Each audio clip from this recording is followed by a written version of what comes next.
someone who's used media a lot in evangelization, so I believe in the importance of Catholic radio, Catholic TV, Catholics using the new media. Can I encourage everyone to watch Shalom TV? I think it's a great vehicle of evangelization. And God bless all of you. Shalom World, God's own channel.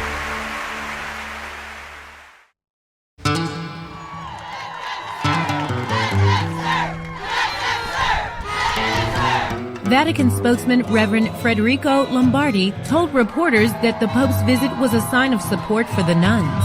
Let them serve! Let them serve! Let them serve! Let them serve! Let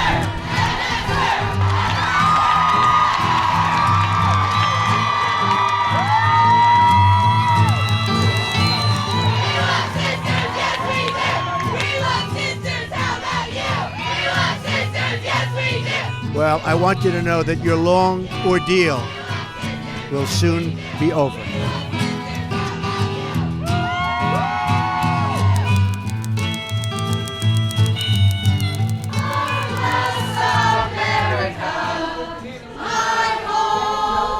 Incredible nuns who care for the sick, the elderly, and the forgotten.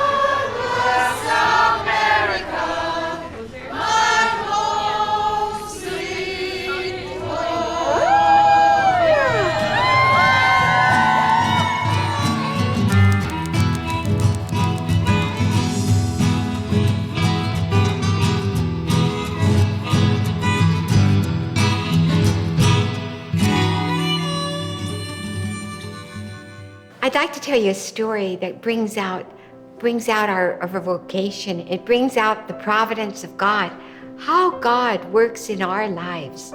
You know, not too long ago, I was in a home where we had just finished refurbishing all the different sections of the home. And this one section we wanted to save for men. It's very easy to get women into the home, but to get men into the home, it's kind of hard. So all the sisters were praying for men. Now, I know that doesn't sound too good. Here we are. So one day, finally, a gentleman came, and he fit all our qualifications. He was elderly. He really wasn't that old. He was like in his late 70s, which to us is young compared to those that we have that are 90, 100 years old. And he was poor. The man literally had nothing, and he seemed to be in good health, which we appreciated. I said, you know, we're going to be able to take you in, but we have to see with the doctor and the social worker and all these different people. And I said, you know, I'm going to have to bring you back to where you live, but on Monday, I'll come and get you. And he said, sister, oh, I'm so grateful to you, so grateful.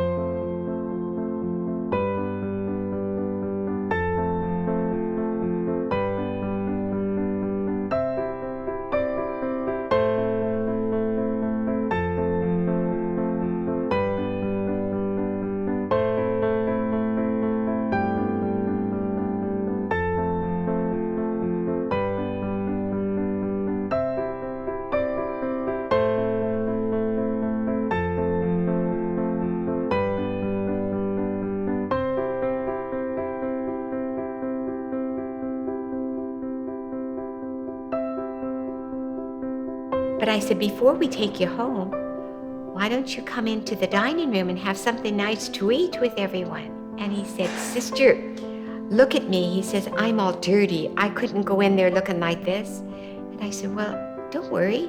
You know, we've got a shower over here. I could get you some clean clothes. Maybe I could even find you a new pair of shoes. So he went in and got all cleaned up. And he came out with a suit and a tie on. And he said, boy, sister, I feel just like a banker. And I said, well, come on, let's go and come down to the dining room. And as we were walking down there, he told me, he says, you know, I live in this halfway house, not because I want to, but it's the only place I have to live. And he said, you know, whenever I go to heat up my meal, these young guys come and jump me, steal everything I have. He says, I'm lucky I get out of there without a black eye. Oh, I said, well, sit down now. He says, I haven't had a hot meal for a long time. I said, sit down and enjoy this. Well, the man was so hungry. He ate everything on that table, everything. And we gave him some food to take home with him. And we took him home. That was a Thursday evening, and I said, we'll be back on Monday to get you. And he said, okay, sister, when you come back, don't come in the house. I'll be waiting out on the curb. I said, all right, fine.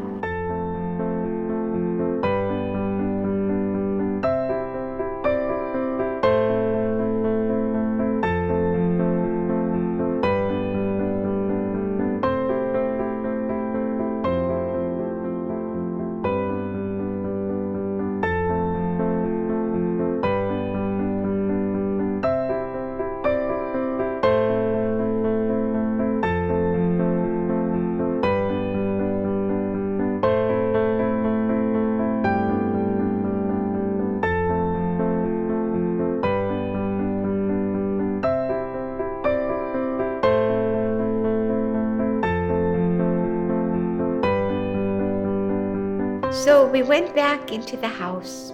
We went on Monday morning to get him, and he wasn't out there. He wasn't on the curb.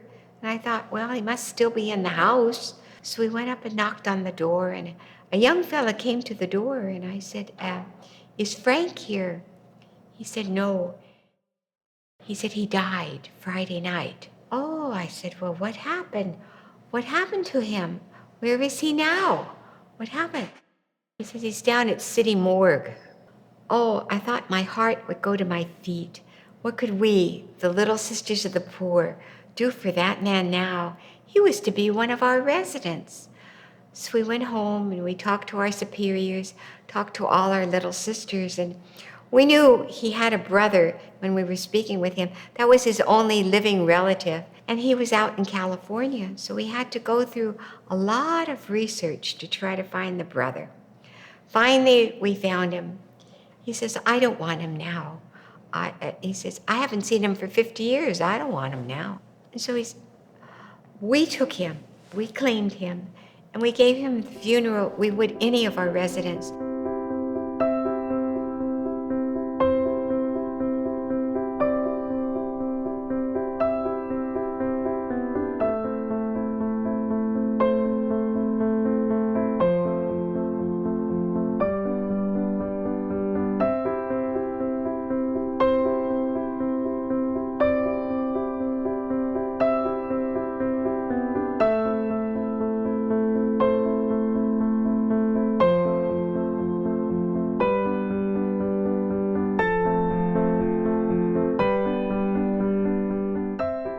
We don't only have Catholics in the home. There are many different denominations, but this man just happened to be a Catholic. And he was laid out in our chapel in front of our altar. And we have retired priests in the home. In that home, 13 priests came to say the Mass for that gentleman. How many of us are going to have that many priests at our funeral? So, we only had one grave. So we gave that grave for the man. We knew eventually we'd have to buy more graves. So maybe about 2 weeks later, after everything had died down, I was opening the mail. And I opened a letter and it said, Dear sisters, we'd like to donate to you 5 graves. And I thought, well, people give us everything. They never give us graves. And I went to another letter the same day. I'm a completely different person, different city, different everything. And this one said, Dear sisters, we'd like to donate to you 8 graves. And I thought, my goodness, where are all these graves coming from? But to me, it was like God saying to us, you did this for that man that had nobody, that had nothing. Now, I'm going to repay you 100-fold. And this is only one thing. It happened to me. This is why I relate it. But it happens every day in the lives of the little sisters of the poor.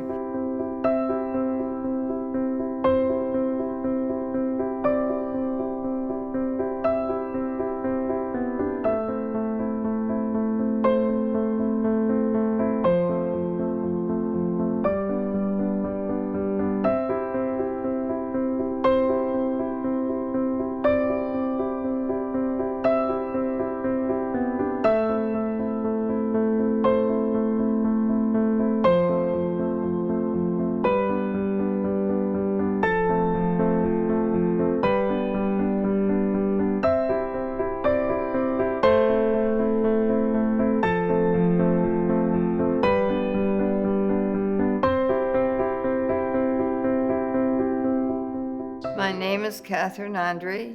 I'm 91. I came from Geneva, St. Charles area. I've been here almost over 5 years. After my husband died, I had quadruple bypass and a couple of strokes. And the children thought that this would be the best place for me to come. Johnny Malik from Des Plaines, but everybody here knows me by Boosha. I love that name. That's why I asked them to call me that. I've been here 4 glorious years, better than home. I've got everything here at beck and call. Hi, my name is Rose Niketa. I'm 82 years young. I came from California. I lived there for 30 years. And I was born and raised in Chicago. And my family wanted me to come back and live in Chicago. And in Palatine is where most of them live. My name is Elaine LaPlante. I'm 90 years old. I lived in Chicago all of my life on the Northwest Side.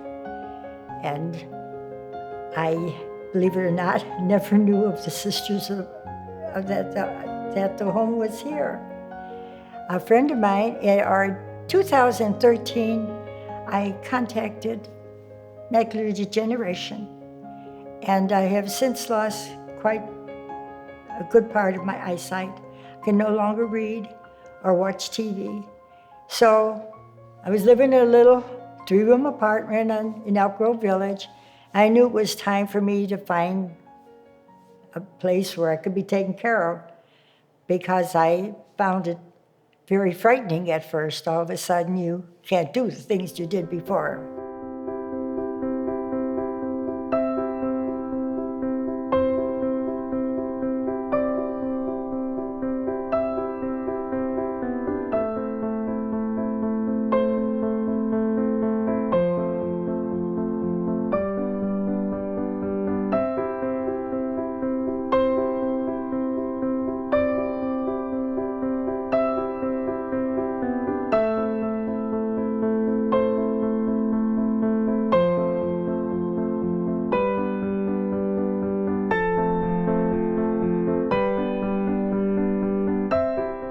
Loneliness, of course, that's something you have to work through yourself. Nobody can do anything about that. Feel like I started a new life, because being that losing this eyesight, part of it, I felt so stagnant in my apartment alone. I had to give up so much.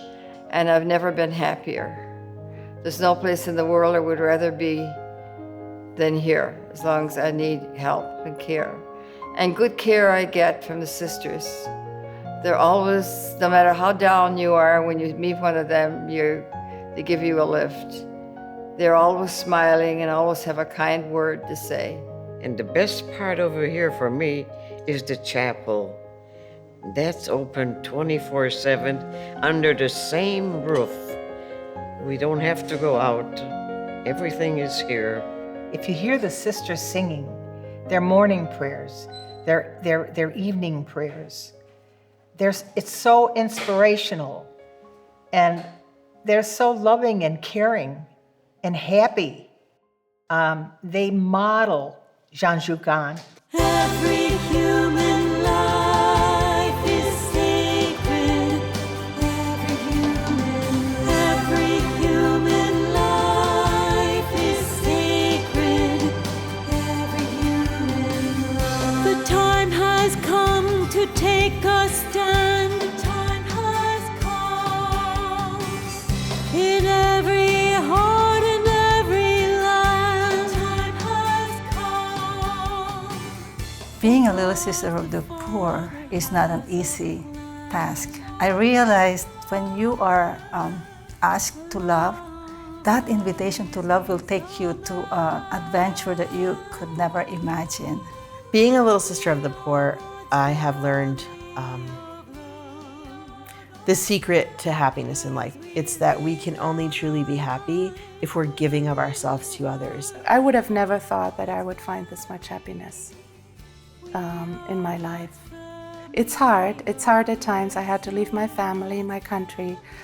But it's the Lord always is never outdone in generosity, and He always gives back so much more. I mean, every day there's something that touches me, something to be happy about, something that gives me joy. We as Little Sisters, we care for the elderly till the end. And it's not like a coming and going. You know, once they come in, they belongs to our family, and we belongs to them. And that's the greatest joy, being at the service of the others and the elderly. What it means to be a Little Sister of the Poor is to be grateful to God for the call and the gift of caring for His special ones who are at the threshold of heaven at the end of their lives. God calls us each day to arise, to serve Him, to answer His call by the bell. Everything is an act of love. It's just a chain of love the whole day. Our one charism here as a Little Sister is to care for the elderly. This is what we do, to give them love, respect, dignity in their old age.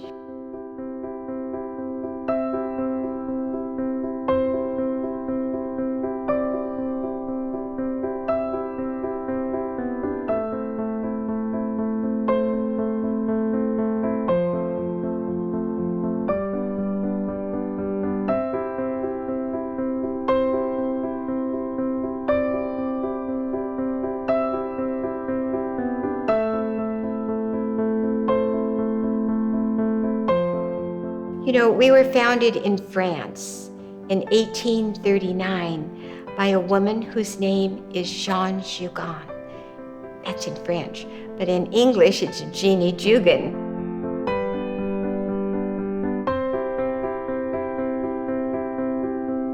Jeanne Jugan was 49 years old when she began the order, and she saw an old lady, an elderly lady, who was blind and had her sister was the only one who took care of her. She had also had a stroke, and it was winter, and she wanted very much to do something for this lady. So every day she'd bring her something, bring her some food, bring her something, and she felt so sorry for the lady. She said, and she asked the woman that she was living with, would you mind if I bring this lady home and bring her, we could help her out?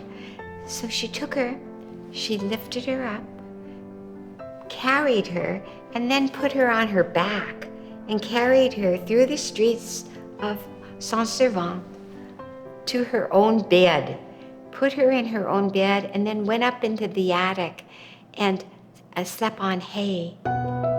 And this was the beginnings of the Little Sisters. Other women came and they saw how good she was to them. And they asked, could you take me in? Could you take me in? And before she knew it, she was taking care of 5 or 6 different people.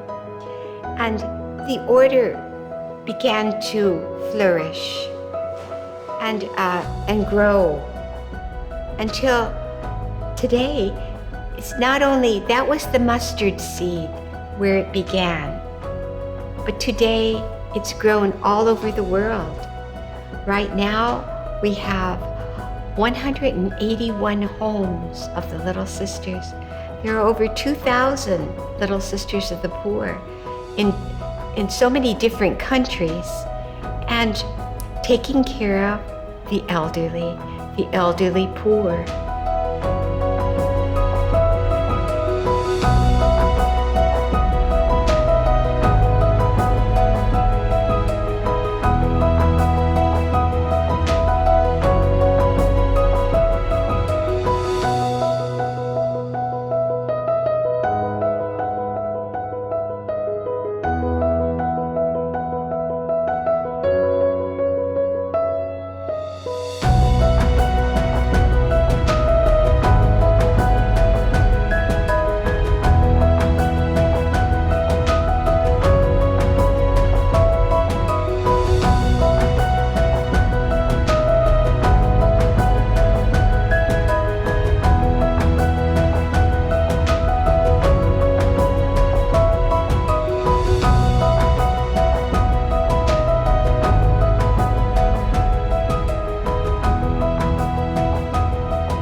It is hard today. There's a lot of donations people want, but you have to pick the worthy ones. And they are very worthy of it, because people have to eat. We see this all the time. Look at the poor people sleeping underneath the bridges on the Kennedy Expressway. Where their meal is coming from. The residents of St. Joseph's Home are very fortunate to have these little sisters take care of them. I mean, they get great care. I tell people all the time, they go there, you want to see it. That's not a nursing home. They claim it to be a nursing home, but that's not a nursing home. It's beautiful inside there. Yes, most of the time of it, in my life is going out asking for donations. And if it wasn't for the benefactors, if it wasn't for these people helping us out, we would have nothing. We need the help of the people. And this is why on Sundays I go to different churches to ask for donations, yes. During the week we go to different places, all the produce markets to get bread, to get meat, to get flowers, wherever people will give us anything, wherever they'll be good to us. So many different things come up, it's really, really interesting.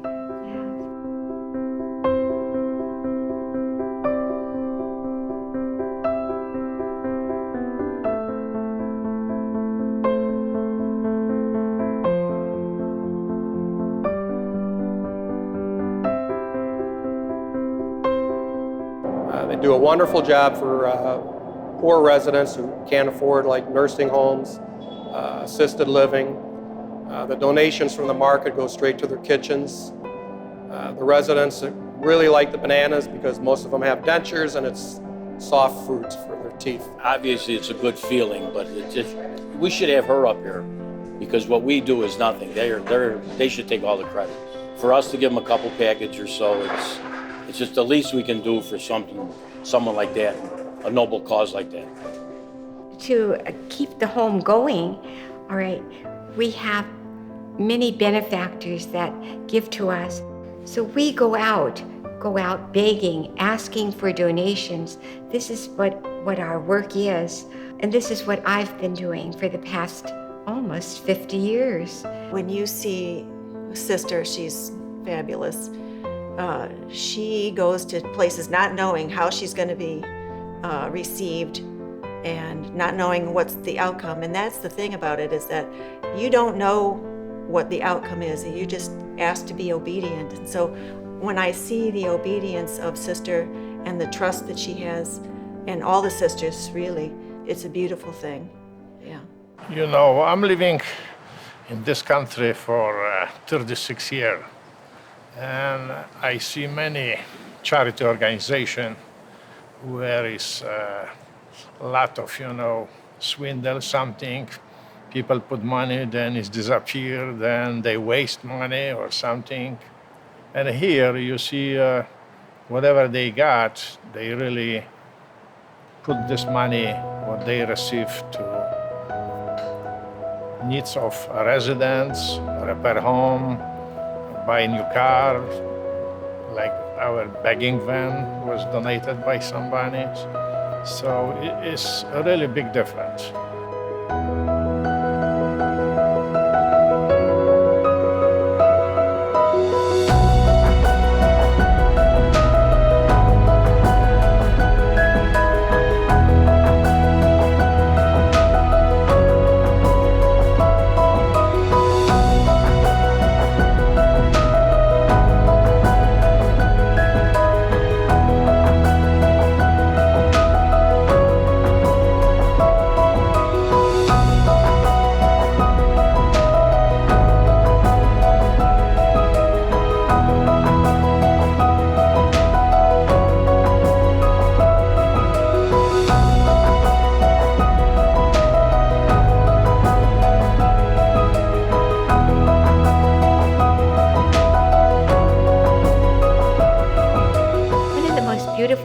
About our vocation is that we never leave the old people alone when they're dying. Whenever there's someone that we know the Lord is calling them home, We stay with them around the clock.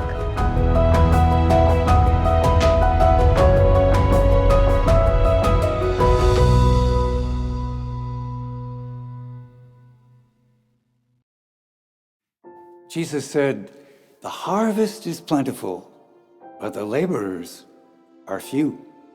The church needs many more young men and women to respond to God's call. I'm Father Michael Sparrow from the Bellarmine Jesuit Retreat House, one of the priests highlighted on Vocari, Shalom World's weekly television show that highlights the diversity of men and women who have responded to God's call to priesthood and religious life. We count on your prayers and your generous gifts to help us continue to produce Vocari and a wide variety of other television inspirational shows seen around the globe for the glory of God. No gift is too small, no gift is too large. Support Shalom World TV, and the next time you tune in, you'll be glad you did.